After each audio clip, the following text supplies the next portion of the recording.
Hey, what's happening people, Naughty Morty here, back again with another Battlefield 2042 video, and somewhat of a slightly different style of video today as well.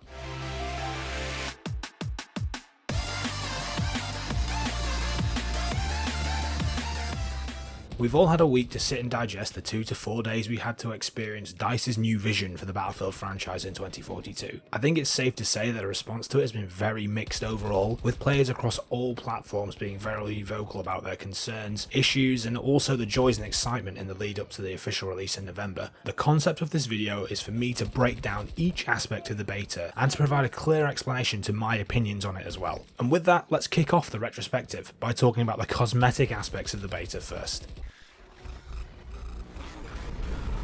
DICE has always been at the forefront of the visual department when it comes to the FPS genre broadly. Battlefield isn't Crysis, but we all know that the games do look glorious and they're always pushing for greater graphical fidelity. It's clear to see that they still have this in their DNA and really want to continue to push the boundaries from a visual perspective in 2042. The particle effects created through the dynamic weather system and general environment really showcase the visual fidelity to the nth degree, and even little elements such as dirt flying when bullets hit surfaces and muzzle flashes I took a lot of interest in as well. Considering I was never running the beta at max settings, I'd still say that the visuals, broadly speaking, were a particular positive for the devs, and they can definitely take something away from the beta experience in that respect heading into the launch of the game. Even more broadly, the map's draw distance did a lot to anchor me as a player into the combat space. Again, going back to Battlefield's roots and giving us a sense of scale from being able to drink in a vista which extended out, not just in the playable area, but into the mountainous regions beyond or out into the sea.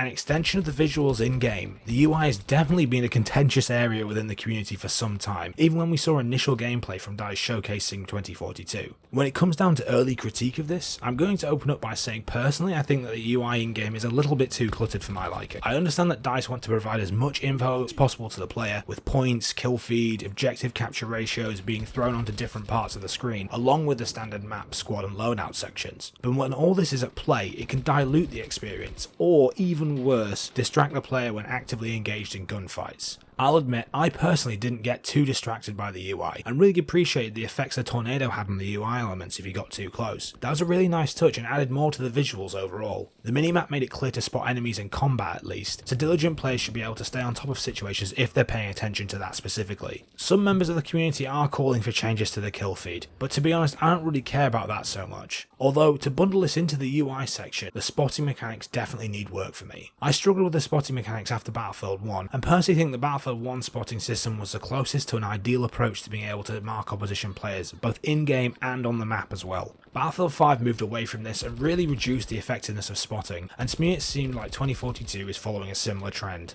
A Battlefield player's toolkit has always been the ability to spot and provide information for your squad and the wider team, and I personally think it's going to become even more vital as the map gets larger, weather effects become more intense, and the environments become more crowded with foliage, buildings and cover more broadly. With this in mind, I think that DICE need to make sure that the spotting system is both robust and usable. I'd like it to be centered around 3D spotting again, potentially only visible to your own squad, but having specialists like Casper being able to actively utilise their kit to provide improved spotting support for the wider team too. But if I had any closing comments on the UI as a whole, it's the sheer amount that can appear on your screen at any one time, making it feel a bit too obtrusive for me personally. Especially the gaining or losing the sector majority bar. I feel like that is just unnecessary and removes a solid bar of screen real estate. The audio of previous Battlefield games has always been up for debate, with some games like Battlefield 3 and 4 prioritising clear audio both in terms of weapons but also ambient sounds we experience, simply moving on different terrain and different gameplay scenarios, and Battlefield 1 for the atmospheric sounds we were treated to in trench combat, whereas many chose to critique Battlefield 5 because of its slightly muddier sound, essentially relating to footsteps and how audible other players in your immediate vicinity are. Now in terms of weapon sounds, vehicles and artillery, I think we're really catered for in that regard with 2042. There's a clear effort put in by the audio team to produce a solid, meaty sounding experience in terms of the weapon use in vehicles. Personally, I felt like the team really taken heed of the community on this one, as I know so many of us wanted to feel the weapons again, with audio being such a large part of that. But I must say that even with such attention to detail on weapons and ambient sound due to weather effects, the devs did miss a trick on the audio front, namely footsteps. I know that I'm not the only one who's mentioned this, but when running through dense forest portions of Orbital, I was surprised on numerous occasions by ending up in whole squads of enemy players, completely unaware that they were around me, to be honest. I don't know how easy this is going to be to fix from a development perspective, as footstep audio has plagued many games, both Battlefield and non-Battlefield over the years. However, at least to improve immersion in-game, you'd expect to be able to hear footsteps when in foliage areas at the very least.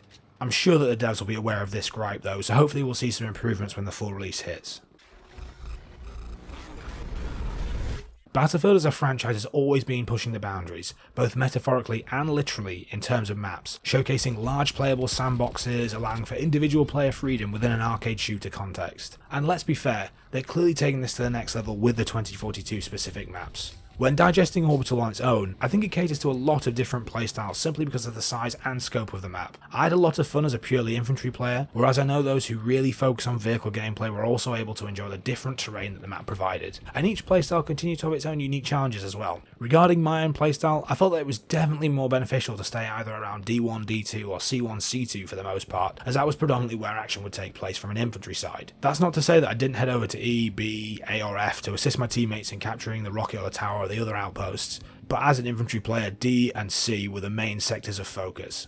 However, now to air my concern, specifically relating to those like myself who really focus on infantry ground combat. Running between objectives did take a little longer than I would have liked, with it being pretty rare that you would end up in a firefight whilst transitioning from one objective to the next. I appreciate that with the call-in system we'll be able to transition much quicker, and I'm hoping when we get access to the even larger maps come the official release, this will be the main way of getting around. But I am worried that if we want consistent gunfights, it may end up being the case that infantry players are forced to stay within one sector for the entirety of the game if it becomes a swing sector in a competitive match with both teams are neck and neck. I already have visions of me playing only in the stadium on Hourglass, as that will be a heavily contested infantry area for example. All things considered though, Orbital was the next step which I expected for the next Battlefield game, and regardless of the impact on my playstyle, I think it is a step in the right direction for the franchise to keep innovating, especially with the increased player count we now have access to on next gen and PC.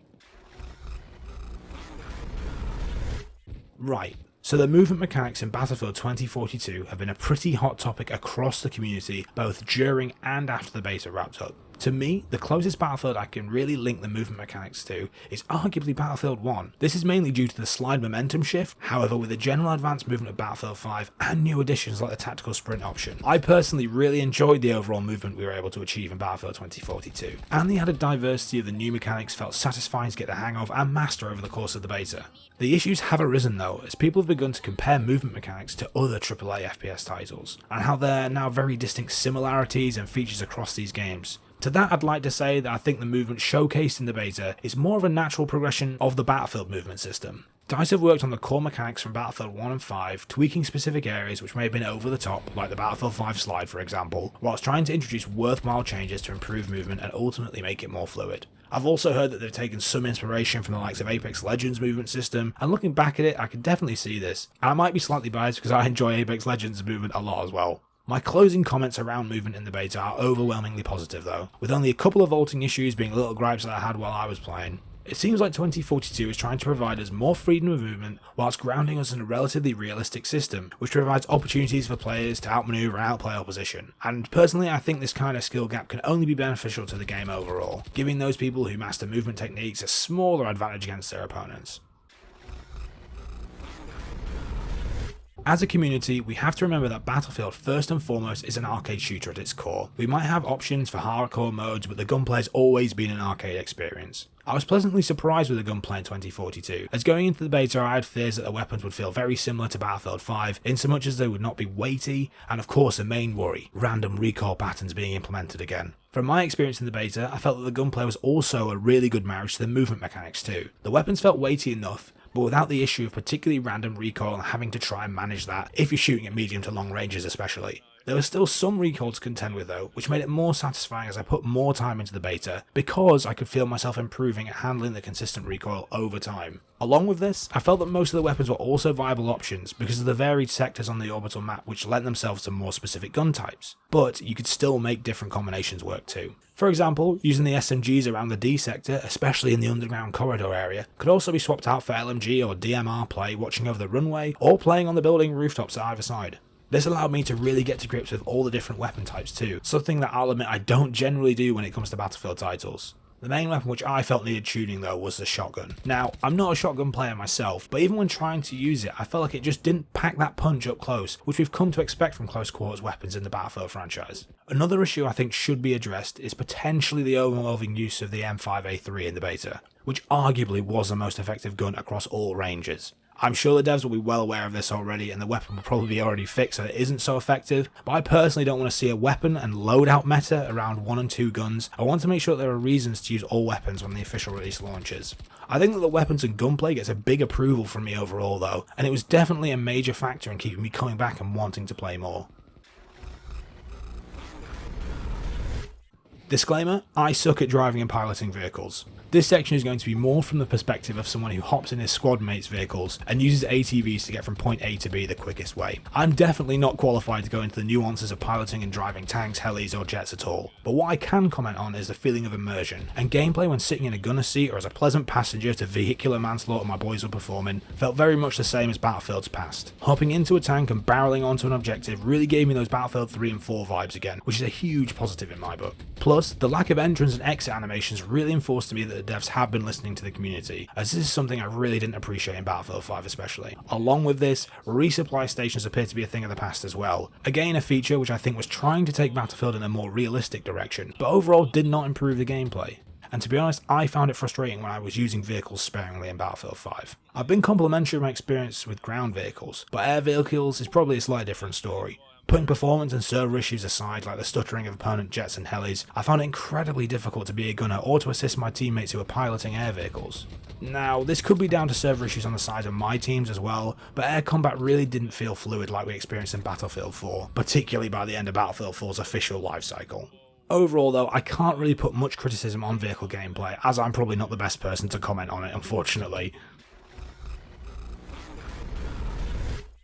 Now, in my opinion, the biggest change to Battlefield we've probably ever seen is the specialist system. I have a lot to say regarding specialists, so I think it's about time we all strapped in. As an overarching theme, I made a video last week discussing why I think this system is DICE's approach to the hero shooter genre, but I think this is also lost somewhat due to the amount of identical player models you see across the map on both teams. I can imagine once we start playing the full release and start seeing skins and cosmetics coming down the pipeline, we'll then start to see some variety in terms of characters on the map. Though the fact that we will more than likely have to pay for this privilege is a pretty sizable negative. As many of my friends know, I love a cosmetic more than most people, and I don't mind putting money in and getting a hold of some of the freshest skins. But if this is to be the business model, I know that's definitely going to alienate a sizable subsection of the community who just aren't willing to invest in the game to make themselves look a bit different to the 30 other McKays running around on the map.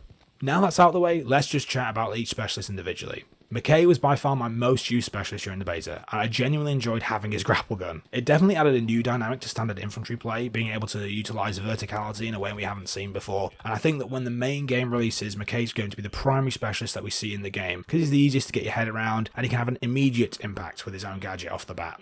In contrast, Boris to me was probably the least utilised in the beta. I found that the turret was incredibly situational and really was not that effective in most situations. Personally, I think that Boris isn't going to be touched very much come to the official launch, and the players who do stick with him as their main specialist will become increasingly good at finding turret spots and locations to maximise their effectiveness. But for the time being, Boris is probably going to be sitting at the bottom of the list for me. Of course, as a keen medic in Battlefield's past, Falcon Paper looked like a breath of fresh air to me. I was really excited to use a Surette pistol and to help my teammates in a non-typical fashion to usual medic play. So I was a little bit upset to see that we were not able to revive down teammates from range with the pistol as was originally suggested, but the pistol itself was pretty effective and also fun to use. I think the key thing I would be pleased to see on Falk is clearer markers on teammates who need medical support, even if this was just exclusive to her, as it was painful trying to work out who needed help at any given time, unless I was squared up with people and they were calling out for the pistol. Lastly, Casper is an interesting specialist because of his kit and his role. I put a bit of time into him and really liked his passive monitor ability, registering if enemies had a beat on you at any point. And I had to go with the drone as well, but I don't think I used it too effectively in my gameplay. In the hands of the right player though, the drone was actually so useful when moving around the map, especially transitioning from one sector to the next so that we had an eye in the sky, picking up enemies in trees or coming up to us and ultimately giving us an advantage. I think the main critique of the specialist system is that it now lacks the clearly defined roles we had in all previous Battlefield games. And with that being said, I would have to agree that without that definition, it is going to be even more difficult to promote squad play and teamwork, given that DICE are trying to create more of an individual sandbox feel for us as players. Of course, if you're running in a full squad, then you can still work out roles and how you want to play, but this seems more necessary now than it ever used to be in previous titles. I now have no idea who's running what gadgets, if I need to be on launchers because my team have ammo and meds covered, or vice versa. This needs to be addressed in the main game, and a couple of ideas I had were either adding it to the UI next to our squad names, or as icons above squad members in game as an alternative. I am going to play devil's advocate to this though, because Portal will still be providing us with the option to go back to the regimented class system, so in the official game we'll still have the option to keep up the tradition, and so it's not all doom and gloom in that regard. We obviously need to cover some of the unique features that DICE have added for the first time in 2042 and assess their effectiveness in the beta. Firstly, the Plus system is an interesting addition to the game, which arguably sets Battlefield apart from other FPS games on the market as we're able to switch attachments on the fly. I personally found myself using it sparingly, but with the options there to utilise different scopes to engage at different ranges, it could prove to be extremely beneficial. My one concern regarding this is the potential for actual attachment unlocks and the scope of customization. As there are only a couple of slots on each attachment area, does this mean that we're going to only see a couple of attachments, or are we going to have to select our 2 attachments per slot in a loadout builder? I'm obviously hoping for the latter. We're obviously yet to see this in practice though, so it's going to be interesting to get to grips with it when the game drops. Also, I wanted to give my 2 cents on the call-in system for vehicles and the Ranger. It obviously wasn't the smoothest tool to use during the beta, and I barely got it to work for the most part, but I think as a proof of concept, it definitely makes sense to have it, especially as the maps are only going to get larger from here on out. The Ranger that's called in off the back of this, on the other hand, definitely needs some work prior to launch. It was incredibly difficult to control, and in terms of its effectiveness, I thought it was fairly lackluster in the beta. You could very easily keep your distance from it, and it wouldn't target you, and then also the actual damage it could output was only effective when used in tandem with a player to take someone down. I can understand the devs' perspective, that they don't want to create an AI killing machine, and so it does need limitations. So I'll be keen to see how they try balance it out with improving player control so when the game officially drops too. The last key feature to be mentioned is definitely the introduction of AI units into the battlefield if you're playing on servers which are not fully populated. To me, the beta didn't really suffer too much from AI swarming the battlefield during the games I played. The only time I really noticed AI was when a random ATV would whip past on the way to a sector, only for you to spray down all the passengers through the front window and receive 4 AI kills. Of course, for purists it is frustrating to get an AI kill or 3 caught up in an insane moment, but ultimately I don't think it's going to outweigh the amount of great fun and content you can create against real players going forward. I will say though, the AI do need a bit of a tune-up to be at least semi-competent on the battlefield, or at least to act less erratically than they had been in the beta in terms of movement and shooting.